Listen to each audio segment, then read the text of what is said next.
बलगलूला बिकमालिही कशफद्दुजा बिजमालिही हसनत जमियो खिसालिही सल्लु अलैहि वालिही। बलगलूला बिकमालिही कशफद्दुजा बिजमालिही हसनत जमियो खिसालिही सल्लु अलैहि वालिही। হাদিস পাঠের আসর। প্রিয় শরীদ, আসসালামু আলাইকুম। আপনার উপর শান্তি বর্ষিত হোক। আমি শহীদ আল বুখারী মহাজাতক হাদিস শরীফ বাংলা মর্মবাণী পাঠের আসরে আপনাকে স্বাগত জানাচ্ছি। পরম করুণাময় আল্লাহ রাব্বুল আলামিনের কাছে গভীর কৃতজ্ঞতা প্রকাশ করছি এই আসরের আয়োজন করার তৌফিক দেওয়ার জন্যে। আমরা জানি, যেখানে পরম প্রভুকে স্মরণ করা হয়, স্রষ্টার মহিমা বর্ণনা করা হয়, যেখানে রসুলের বাণী পাঠ করা হয়, সে আসর আল্লাহর রহমতের ছায়াতলে চলে আসে। তাই আসুন মনটাকে আমরা একটু স্থির করি। আরাম করে বসুন, হালকাভাবে চোখ বন্ধ করুন, কয়েকবার নাক দিয়ে ধীরে ধীরে লম্বা দম নিন, নাক দিয়ে ধীরে ধীরে দম ছাড়ুন। ধীরে ধীরে দম নিন, ধীরে ধীরে দম ছাড়ুন। ধীরে ধীরে দম নিন, ধীরে ধীরে দম ছাড়ুন। এবার নিজের অন্তরের দিকে তাকান। আপনার প্রতি আল্লাহর দয়াকে, তার করুণাকে অনুভব করার চেষ্টা করুন।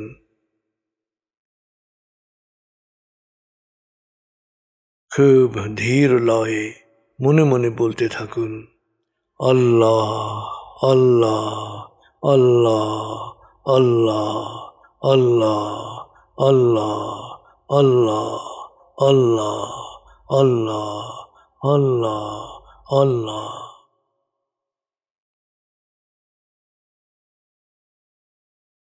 খুব ধীর লয়ে মনে মনে বলতে থাকুন, আল্লাহ আল্লাহ আল্লাহ আল্লাহ আল্লাহ আল্লাহ আল্লাহ আল্লাহ আল্লাহ আল্লাহ।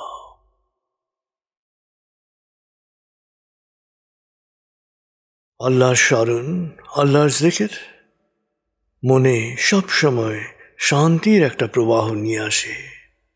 আল্লাহ আল্লাহ আল্লাহ আল্লাহ আল্লাহ আল্লাহ আল্লাহ।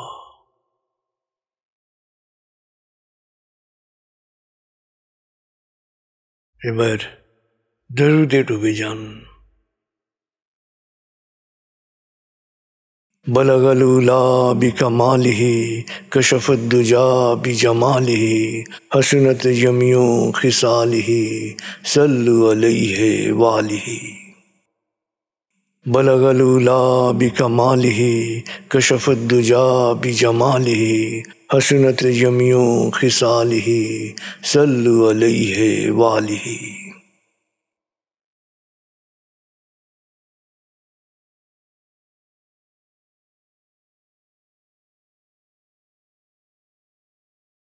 মহানবীর বাণী শোনার জন্যে আপনার প্রস্তুতি সম্পন্ন হয়েছে।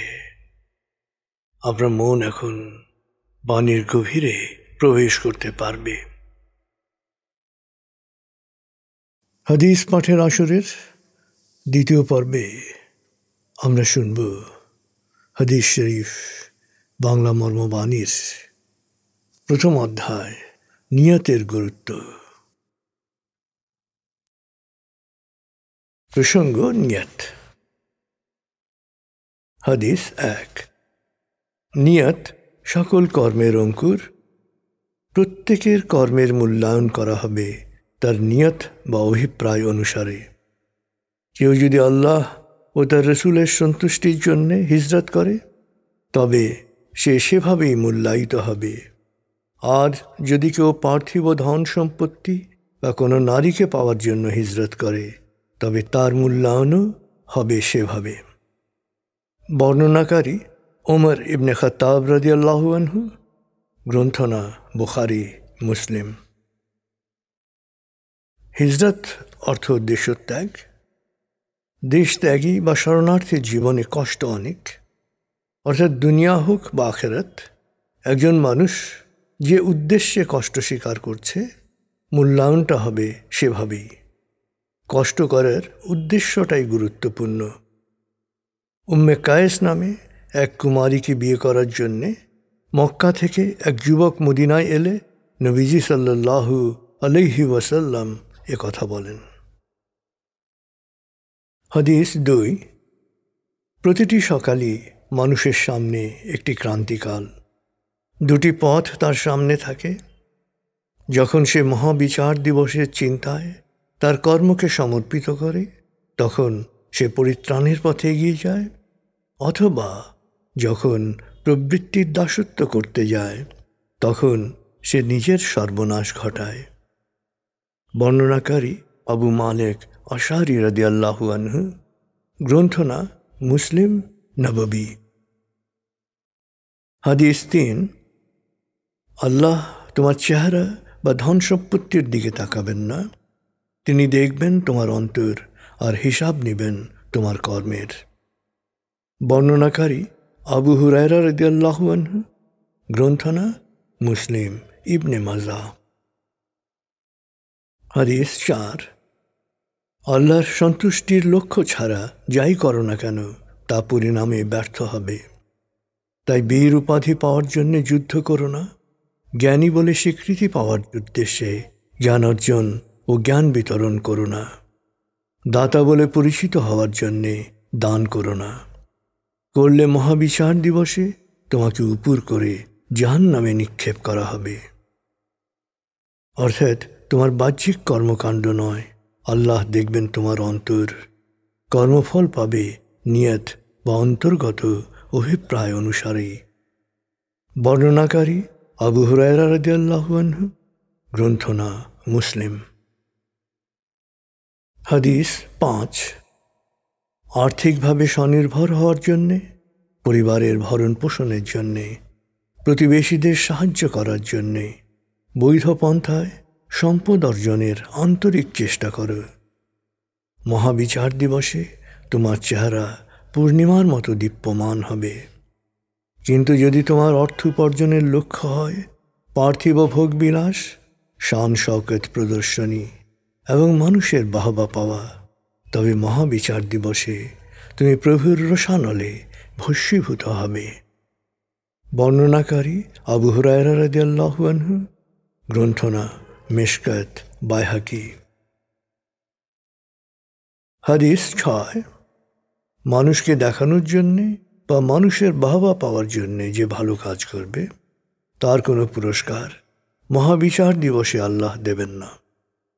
বর্ণনাকারী উবাই ইবনে কাব রাদিয়াল্লাহু আনহু, গ্রন্থনা আহমদ। হাদিস 6ক। আমার ভয় হয় তোমরা ছোট শিরক অর্থাৎ সৎকর্মের প্রদর্শনীতে জড়িয়ে পড়বে। বর্ণনাকারী মাহমুদ ইবনে লাবিদ রাদিয়াল্লাহু আনহু, গ্রন্থনা আহমদ। হাদিস 7। যে নিজের দম্ভ প্রকাশ করার জন্যে কোনো সৎকর্ম করবে আল্লাহ তাকে মহাবিচার দিবসে সবার সামনে লাঞ্ছিত করবেন। আর যে লোক দেখানোর জন্যে কোনো ভালো কাজ করবে আল্লাহ তাকে মুনাফিকের কাতারভুক্ত করবেন। বর্ণনাকারী জুনদুব ইবনে আবদুল্লাহ রাদিয়াল্লাহু আনহু, গ্রন্থনা বুখারী, মুসলিম। হাদিস 8। সৎ কাজের নিয়ত করে কেউ তা করতে না পারলেও আল্লাহ তাকে একটি নেকি দেন, আর নিয়ত করার পর কাজটি সম্পন্ন করলে আল্লাহ তাকে 10 থেকে 700 এমনকি তার চেয়েও বেশি নেকি দেন। কিন্তু কেউ যদি খারাপ কিছু করার চিন্তা করে তা করা থেকে বিরত থাকে আল্লাহ তাকে একটি নেকি দেন, আর যদি সে সেই খারাপ কাজটি করে ফেলে তবে তার নামে একটি গুনাহ লিপিবদ্ধ করেন। বর্ণনাকারী আব্দুল্লাহ ইবনে আব্বাস রাদিয়াল্লাহু আনহু, গ্রন্থনা বুখারী, মুসলিম। হাদিস 9। গুণাবলীকে বিকশিত করে যে মহৎ হতে চায়, আল্লাহ তাকে মহৎ করেন। আর যে ভোগ্যপণ্য ও ধন সম্পদ চায়, আল্লাহ তাকে তাই দেন। বর্ণনাকারী আবু হুরায়রা রাদিয়াল্লাহু আনহু, গ্রন্থনা বুখারী। হাদিস 10। মানুষের উত্থান হবে তাদের নিয়ত অনুসারে। বর্ণনাকারী আবু হুরায়রা রাদিয়াল্লাহু আনহু, জাবির রাদিয়াল্লাহু আনহু, গ্রন্থনা ইবনে মাজাহ।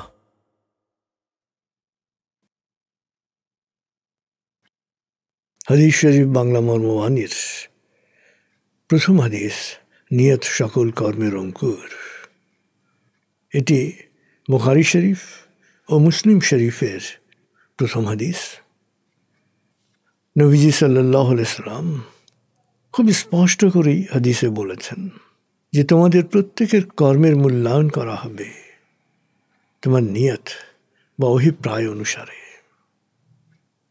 তুমি কি কাজ করেছ তার চেয়ে গুরুত্বপূর্ণ হচ্ছে কি উদ্দেশ্য নিয়ে কাজটি করেছ, কি অভিপ্রায় নিয়ে কাজটি করেছ, কোন লক্ষ্য অর্জনের জন্য কাজটি করেছ।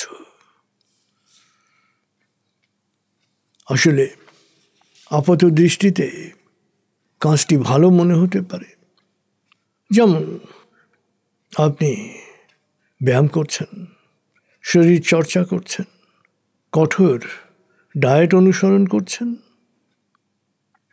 উদ্দেশ্য দীর্ঘদিন কর্মক্ষম থাকা, যাতে আপনি অনেক কাজ করতে পারেন, অনেক উপার্জন করতে পারেন, অনেক পেশাগত সাফল্য অর্জন করতে পারেন, বা ফিগারটাকে রূপালী পর্দায় আকর্ষণীয় করার জন্যে আপনি শরীর চর্চা করতে পারেন, ডায়েট করতে পারেন।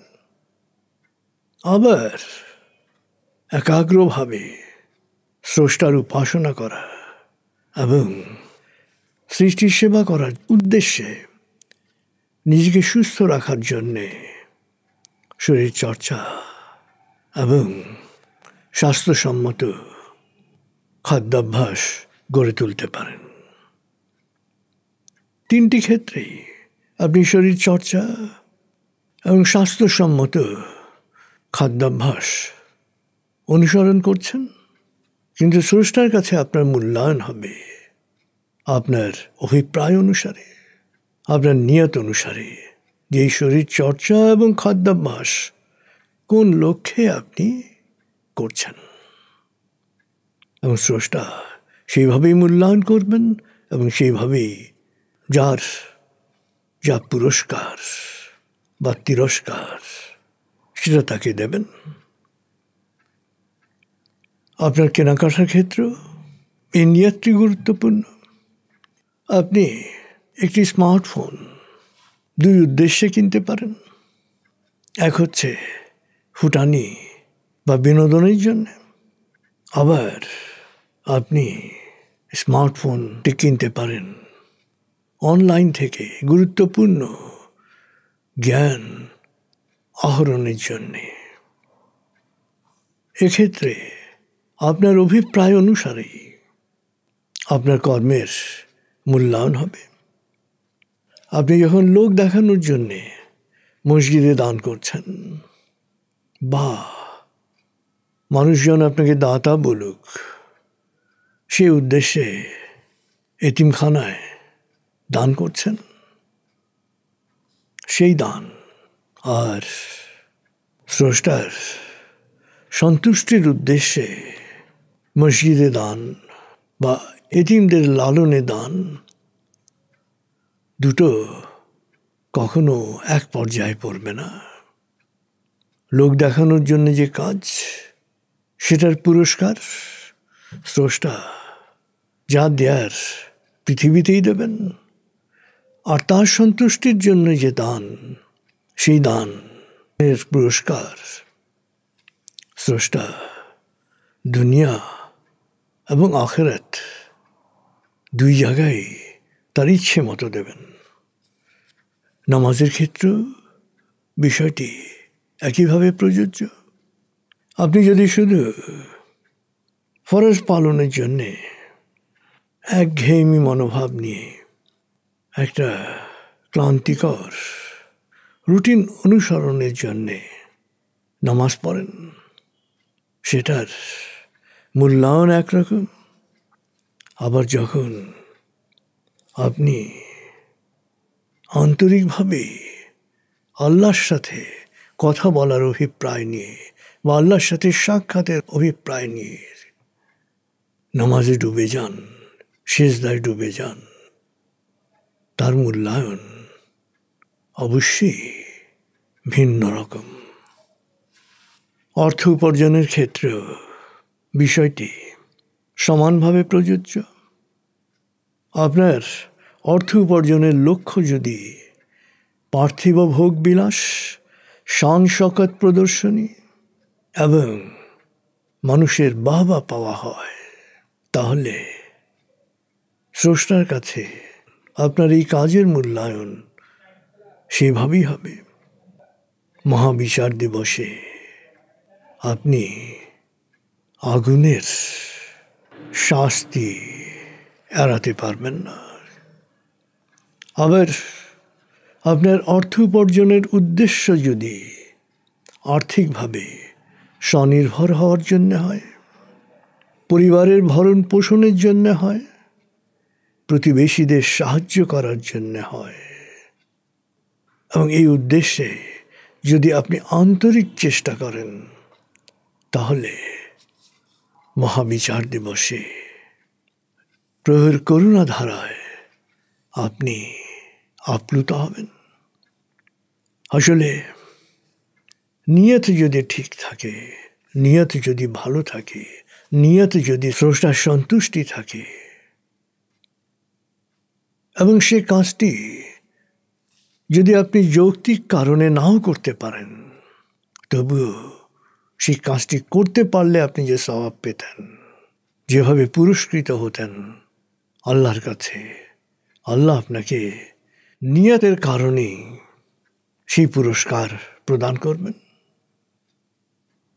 জবির ইবনে আবদুল্লাহ বর্ণিত হাদিস থেকে আমরা স্পষ্টত বুঝতে পারি যে আপনি কোনো ভালো কাজের নিয়ত করার পরে অসুস্থতার কারণে বা অন্য কোনো বাধার কারণে, অন্য কোনো বাস্তব প্রতিবন্ধকতার কারণে সে কাজটি সম্পন্ন করতে অক্ষম হলেও এই কাজটি সুন্দরভাবে সম্পন্ন করতে পারলে যতটা পুরস্কার আপনি পেতেন, আল্লাহ আপনাকে ততটাই পুরস্কৃত করবেন, শুধু আন্তরিকভাবে ভালো কাজ করার নিয়ত করার কারণে। প্রিয় শরীদ, আল কোরআনে সূরা লাইলের 17 থেকে 21 আয়াতে আল্লাহ তাআলা পরিষ্কারভাবে বলেছেন যে যারা আল্লাহ সচেতন এবং কারো কাছে প্রতিদানের প্রত্যাশা ছাড়াই শুধু মহান প্রতিপালকের সন্তুষ্টি ও আত্মশুদ্ধির জন্যে নিজ সম্পত্তি থেকে দান করে, তারা লাভ করবে অফুরন্ত তৃপ্তি ও সন্তোষ। প্রিয় শরীদ, নবীজি সাল্লাল্লাহু আলাইহি সাল্লাম আমাদেরকে প্রতিটি কাজ আল্লাহর সন্তুষ্টির জন্যে করতে বলেছেন। নবীজি সাল্লাল্লাহু আলাইহি সাল্লামের এই মহান শিক্ষা অনুসরণ করে আমরা আমাদের দৈনন্দিন জীবন, পারিবারিক জীবন, সামাজিক জীবন, আর্থিক জীবন, আত্মিক আধ্যাত্মিক জীবনের প্রত্যেকটা দিককে কল্যাণময় করে তুলতে পারি। ইহকাল এবং পরকাল উভয়কালে আমরা সফল এবং সম্মানিত হতে পারি। অর্থাৎ যখন কোনো কাজ করবেন, তখন নিয়ত থাকবে, অভিপ্রায় থাকবে স্রষ্টার সন্তুষ্টি। আসলে স্রষ্টা যে ভালো কাজগুলোর কথা বলেছেন, সেই ভালো কাজগুলো আমরা শুধু স্রষ্টার সন্তুষ্টির জন্য করব, আর যে খারাপ কাজ, ক্ষতিকর কাজগুলো থেকে বিরত থাকতে বলেছেন শুধু স্রষ্টার সন্তুষ্টির উদ্দেশ্যেই, সেগুলো করা থেকে বিরত থাকব। তাহলে দুনিয়াতেও আপনি সম্মানিত হবেন, আখিরাতেও আপনি সম্মানিত হবেন। এবার মনে মনে কয়েকবার বলুন, আমি যাই করব নিজের কল্যাণের জন্যে, সৃষ্টির কল্যাণের জন্যে এবং স্রষ্টার সন্তুষ্টির জন্যে করব। আমি যাই করব নিজের কল্যাণের জন্যে, সৃষ্টির কল্যাণের জন্যে এবং স্রষ্টার সন্তুষ্টির জন্যে করব। আমি যাই করব নিজের কল্যাণের জন্যে, সৃষ্টির কল্যাণের জন্যে এবং স্রষ্টার সন্তুষ্টির জন্যে করব। আমি ইহকাল এবং পরকালে সফল এবং সম্মানিত হব। এবার আপনি যাতে প্রতিটি কাজ সৎ নিয়তে করতে পারেন, শুধু স্রষ্টার সন্তুষ্টির উদ্দেশ্যে করতে পারেন, নিজের কল্যাণে এবং মানুষের কল্যাণে, সৃষ্টির কল্যাণে করতে পারেন, সেই জন্যে আল্লাহর সাহায্য প্রার্থনা করুন।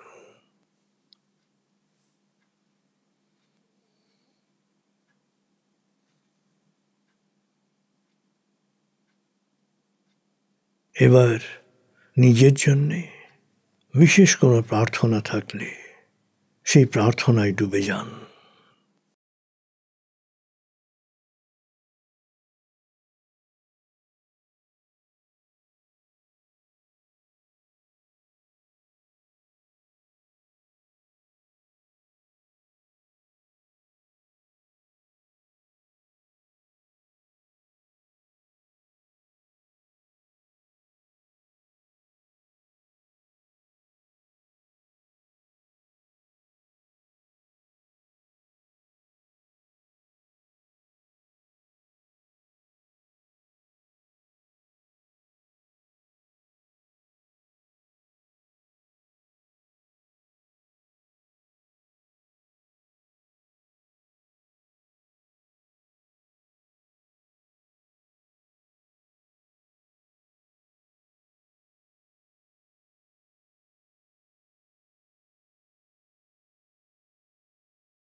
এবার অন্য কারোর জন্যে বিশেষ কোনো প্রার্থনা থাকলে সেই প্রার্থনায় ডুবে যান।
এবার আল কোরআনের দোয়ায় মনোনিবেশ করুন।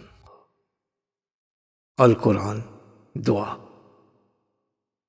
আল কোরআনের মূল শিক্ষা শুকরিয়া ও দোয়া। শুকরিয়া ও দোয়া আপাত অসম্ভবকে সম্ভব করে, অন্তরে প্রশান্তি আনে, দুনিয়া ও আখিরাতের কল্যাণকে নিশ্চিত করে। তাই আসুন আমরা দোয়ায় লীন হই। বিসমিল্লাহির রহমানির রহিম। সকল প্রশংসা বিশ্বজাহানের প্রতিপালক হে আল্লাহ তোমারই জন্যে। তুমি দয়াময়, মেহেরবান, প্রতিদান দিবসের মালিক। আমরা শুধু তোমারই ইবাদত করি, শুধু তোমারই সাহায্য চাই। প্রভু হে, তোমার প্রিয়জনদের সহজ সরল আলোকিত পথে আমাদের পরিচালিত করে। প্রভু হে, বিভ্রান্ত অভিশপ্তদের অন্ধকার গহ্বর থেকে তুমি আমাদের রক্ষা করো। আমিন। হে আমাদের প্রতিপালক, আমাদের দুনিয়ার কল্যাণ ও আখিরাতের কল্যাণ দান করো। আগুনের শাস্তি থেকে আমাদের রক্ষা করো।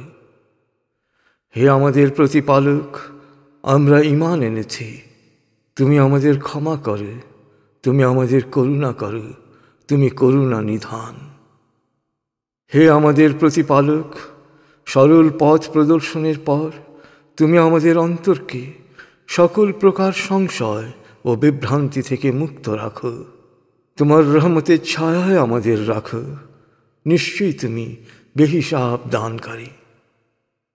হে আমাদের প্রতিপালক, প্রতিদান দিবসে আমাকে, আমার মা বাবাকে এবং সকল বিশ্বাসীকে তুমি ক্ষমা করে দিও। হে আমাদের প্রতিপালক, আমাকে জ্ঞান দান করো। হে আমার প্রতিপালক, আমার মা বাবা শৈশবে যে মমতায় আমাকে লালন করেছেন, তুমিও তাদের উপর সেরকম করুণা বর্ষণ করো।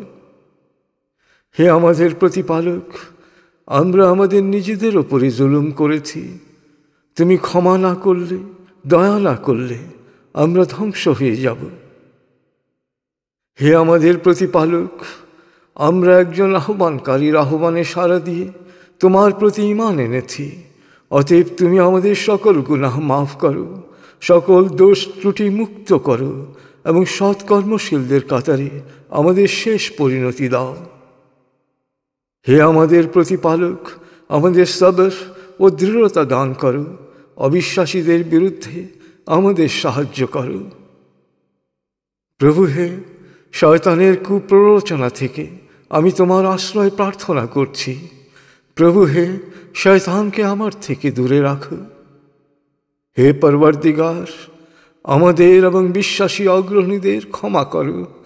বিশ্বাসীদের ব্যাপারে সকল প্রকার হিংসা বিদ্বেষ থেকে আমাদের অন্তরকে মুক্ত রাখো। আমি আশ্রয় গ্রহণ করছি প্রভাতের স্রষ্টার, আশ্রয় গ্রহণ করছি তার সৃষ্টির অনিষ্ট থেকে, রাতের অন্ধকারের অনিষ্ট থেকে, গ্রন্থিতে ফুৎকার দানকারী ডাইনীদের অনিষ্ট থেকে, হিংসুকের হিংসার অনিষ্ট থেকে, মানুষের অন্তরে গোপনে কুমন্ত্রণা দানকারী জিন ও মানুষের কুমন্ত্রণার অনিষ্ট থেকে, মানুষের অধিপতি, মানুষের উপাস্য, মানুষের প্রতিপালকের নিকট আমি আশ্রয় গ্রহণ করছি। প্রভু হে, তুমি ছাড়া কোনো উপাস্য নাই, তুমি মহাপবিত্র, আমি পাপী, আমি গুনাহগার, আমায় ক্ষমা করো। হে আমাদের প্রতিপালক, তুমি আমাদের এই কাজ কবুল করো। নিশ্চয়ই তুমি সব শোনো, সব জানো। প্রভু হে, আমাকে প্রজ্ঞা দান করো এবং সৎকর্মশীলদের সাথে সংঘবদ্ধ করো। প্রভু হে, আমাকে জালেমের হাত থেকে রক্ষা করো।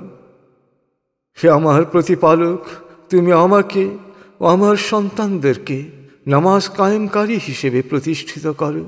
প্রভু হে, আমাদের দোয়া কবুল করো। হে আমার প্রতিপালক, দুনিয়া ও আখিরাতের মালিক, আমাকে সমর্পিত ও সৎকর্মশীলদের সাথে সংঘবদ্ধ মানুষ হিসেবে মৃত্যু দান করো। হে আমাদের প্রতিপালক, আমাদের পাপ মোচন করো, সকল বাড়াবাড়ির জন্যে আমাদের ক্ষমা করো, বিশ্বাসে দৃঢ় রাখো, অবিশ্বাসের বিরুদ্ধে বিজয়ে আমাদের সাহায্য করো।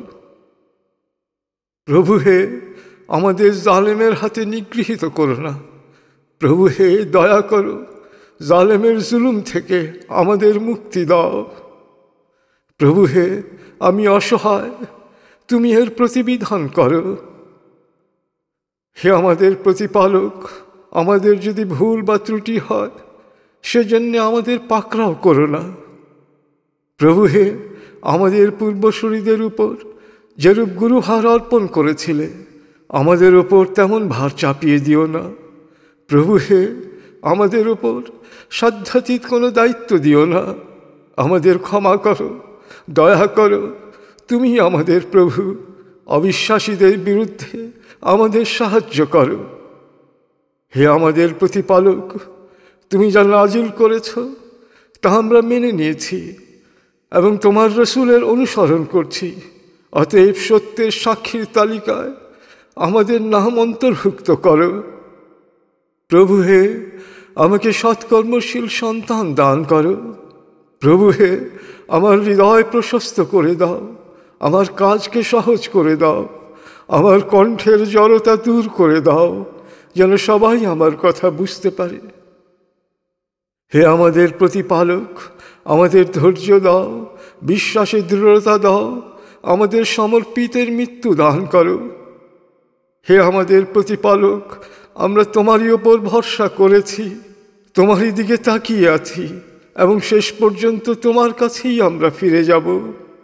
প্রভু হে, আমরা যেন অবিশ্বাসীদের নিপীড়নের শিকার না হই। আমাদের সকল অপরাধ ক্ষমা করো। তুমি প্রজ্ঞাময়, মহাপরাক্রমশালী। আমার সালাত, আমার কোরবানি, আমার জীবন, আমার মরণ, আমার সব কিছুই মহাবিশ্বের প্রতিপালক আল্লাহরই জন্যে। তিনি একক অদ্বিতীয়, এ আদেশই আমি পেয়েছি। আমি সমর্পিতদের মধ্যে প্রথম। রোগ যন্ত্রণা, দুঃখ কষ্টে আমি জর্জরিত। প্রভু হে, দয়া করো, তুমি পরম করুণাময়। হে আল্লাহ, তুমি আমাদের রক্ষক, তুমি আমাদের ক্ষমা করো, দয়া করো, তুমি সর্বোত্তম ক্ষমাকারী। হে আল্লাহ, আমরা তোমার নির্দেশ শুনেছি এবং মেনে নিয়েছি। আমরা তোমারই কাছে ক্ষমা চাচ্ছি। শেষ পর্যন্ত আমরা তোমারই কাছে ফিরে যাব। প্রভু হে, আমাদের স্ত্রী ও সন্তানদের আমাদের তৃপ্তি ও আনন্দের উৎসে পরিণত করো এবং আমাদের সত্য সচেতনদের আদর্শে পরিণত করো। হে আমার প্রতিপালক, তুমি আমার ও আমার মা বাবার প্রতি যে অনুগ্রহ করেছ, সেই জন্য শুকরগুজার হওয়ার তৌফিক আমাকে দাও। তোমাকে খুশি করার মতো সৎকর্ম করার শক্তি আমাকে দাও। প্রভু হে, অনুগ্রহ করে তোমার সৎকর্মশীল বান্দাদের মধ্যে আমাকে অন্তর্ভুক্ত করে। হে আল্লাহ, সকল ক্ষমতার মালিক, তুমি যাকে ইচ্ছা ক্ষমতা দান করো, যাকে ইচ্ছা ক্ষমতাচ্যুত করো, যাকে ইচ্ছা সম্মানিত করো, যাকে ইচ্ছা অপমানিত করো। তুমি সর্বশক্তিমান, সকল কল্যাণ ও মঙ্গলের আধার। তুমি দিনের আলোকে করো অন্ধকারে লীন, আর রাতের নিকষ আধার ভেদ করে আনো সোনালি সকাল। তুমি প্রাণহীনকে দাও প্রাণ, আর প্রাণবন্তকে করো প্রাণহীন। তুমি যাকে চাও বেহিসাব রিজিক দান করো। হে আল্লাহ, সকল ক্ষমতার মালিক, তুমি আমাদের ক্ষমা করো, তুমি আমাদের কবুল করো। আমার ত্যাগ, আমার শরণ, আমার মেধা, আমার মনন, আমার কলম, আমার বচন, আমার শক্তি, আমার ধন, আমার জীবন, আমার মরণ, আমার সব কিছুই মহাবিশ্বের প্রতিপালক হে আল্লাহ তোমায় করছি সমর্পণ। অনন্ত অসীম দয়াময় প্রভু, তুমি নিরঞ্জন। তোমার রহমতের ছায়ায় আমায় রাখো সারাক্ষণ।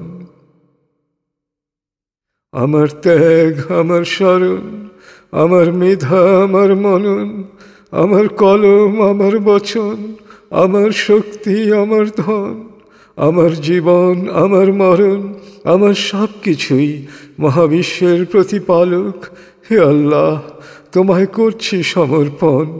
অনন্ত অসীম দয়াময় প্রভু, তুমি নিরঞ্জন। তোমার রহমতের ছায়ায় আমায় রাখো সারাক্ষণ। আমার ত্যাগ, আমার শরণ, আমার মেধা, আমার মনন, আমার কলম, আমার বচন, আমার শক্তি, আমার ধন, আমার জীবন, আমার মরণ, আমার সব কিছুই মহাবিশ্বের প্রতিপালক হে আল্লাহ তোমায় করছি সমর্পণ। অনন্ত অসীম দয়াময় প্রভু, তুমি নিরঞ্জন, তোমার রহমতের ছায়া আমায় রাখো প্রতিক্ষণ।